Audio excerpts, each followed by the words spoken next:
প্রিয় গাইজ, আসসালামু আলাইকুম। আশা করি সবাই ভালো আছেন।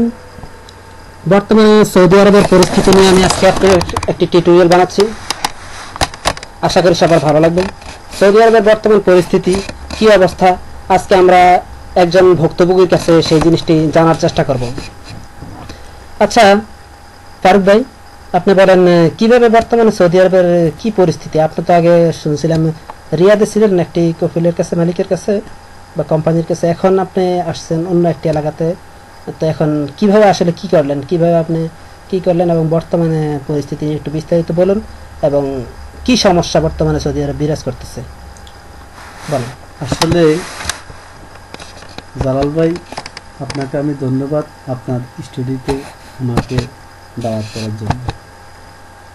আমি প্রথম আমার মালিক ছিল রিয়াদ, আমি কাজ করতাম মদিনা।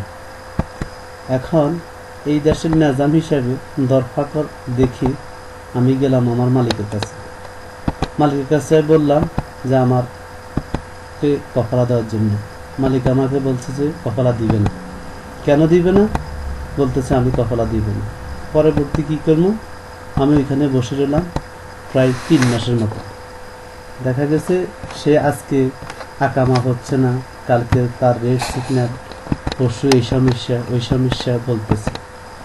পরবর্তী কী করবো, আমি একে বলছি যে আমি রিয়াদের কোনো রাস্তাঘাট চিনি না, জানি না, এমনকি এখানে আমি 2 টাকাও আমার রুজিকরণের কোনো রাস্তা নেই, তাই বিদে আমাকে যেমনি হোক কপালা দেওয়ার জন্য। পরে মালিক আমার থেকে আমি 3 মাসে আরও বসি, খাওয়া দাওয়া খরচে আমার প্রায় 5,000 রিয়ালের মতন গেছে। এরপরে আমি 5,000 রিয়ালে বর্তমানে বাংলাদেশি টাকা কত? বাংলাদেশি আপনার ধরেন 1 লক্ষ টাকার মতো। তারপর আমি মালিককে বহুত রিকোয়েস্টের পরে আমি তাকে 10,000 রিয়াল দিলাম। 10,000 রিয়াল দিয়ে আমি তার থেকে ট্রান্সফারে আসি মদিনায়। আমি এখানে আলুলা ডিস্ট্রিক্ট, আলুলা থানা, এখানের মধ্যে আমি তার একটা কফিল দিলাম।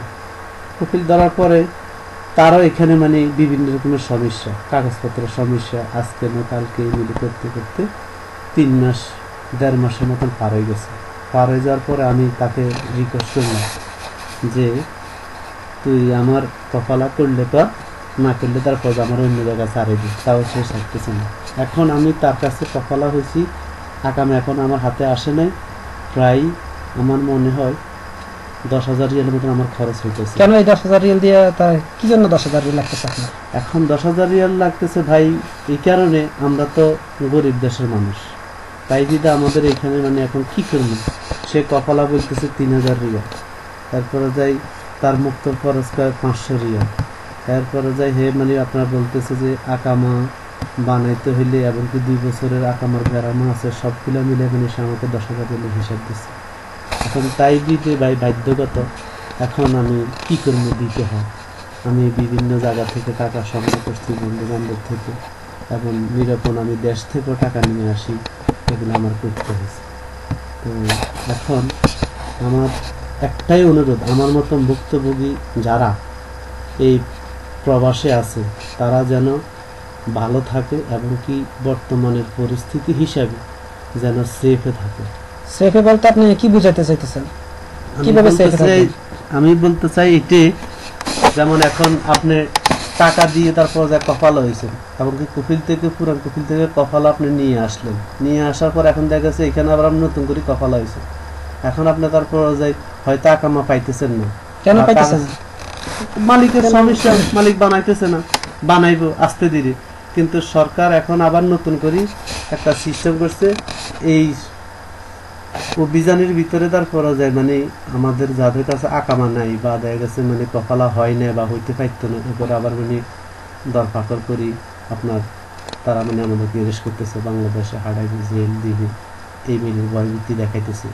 এমনকি সাধারণভাবে দেখা গেছে আমরা রুমে এক জায়গায় ফালাই রয়েছি, একটা সৌদি আসি বলতেছে যে চিনি না জানি না, সিভিল বেশে বলতেছে যে আকামা দিবার জন্য। আমাদের আরো ভয়ভীতি বেশি লাগে, এই মিলে তারপর আমাদের থেকে অনেক কিছু ছিনিয়ে নিতেছে। আচ্ছা, আমরা তো শুনছি এভাবে অনেকে নাকি রাত্রে আসে, অনেকে বলতেছে আপনার আকামা দেখেন না, আমি তো পুলিশ প্রশাসনের লোক, তখন হয়তো অনেক মানে চোর ডাকাইতে আসে, এসে টাকা পয়সা নিয়ে যায়, আসলে এটা কি সত্য? হ্যাঁ হ্যাঁ, এইভাবে তো হয়, এইভাবে তো এটা আপনার আপনার বটে। জানাশোনা কারো হয়েছে ইতিমধ্যে?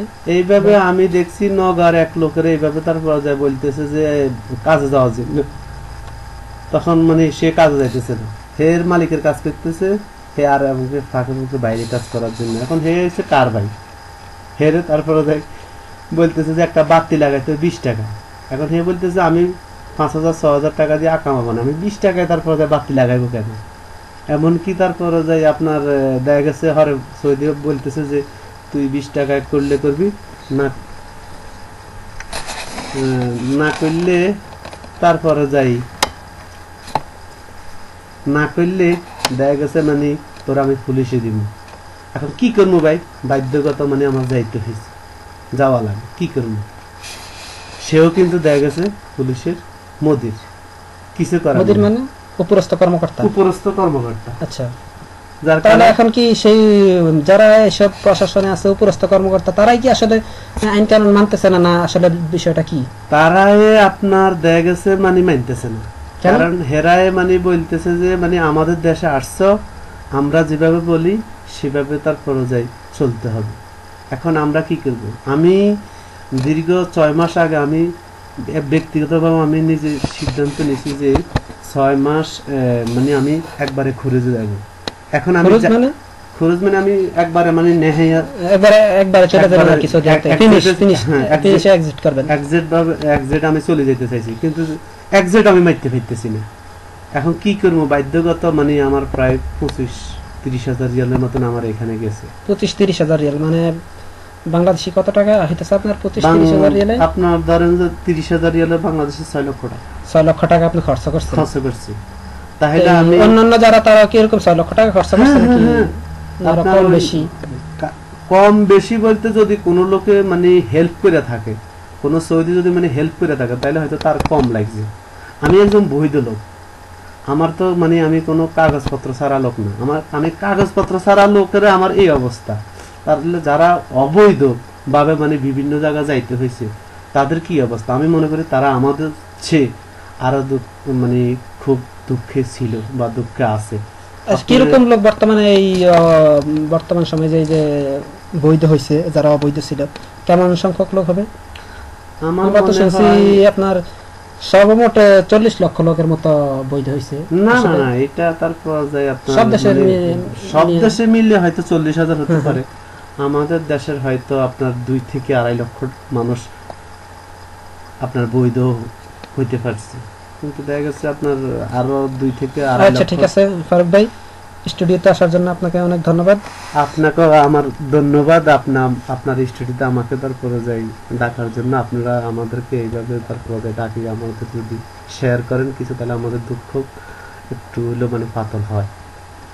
অবশ্যই আমরা চেষ্টা করব পরবর্তীতে আবার আপনাদেরকে বা আপনাদের অন্য কাউকে ডাকার জন্য। ঠিক আছে গাইস, খোদা হাফেজ, ভালো থাকবেন, সুস্থ থাকবেন।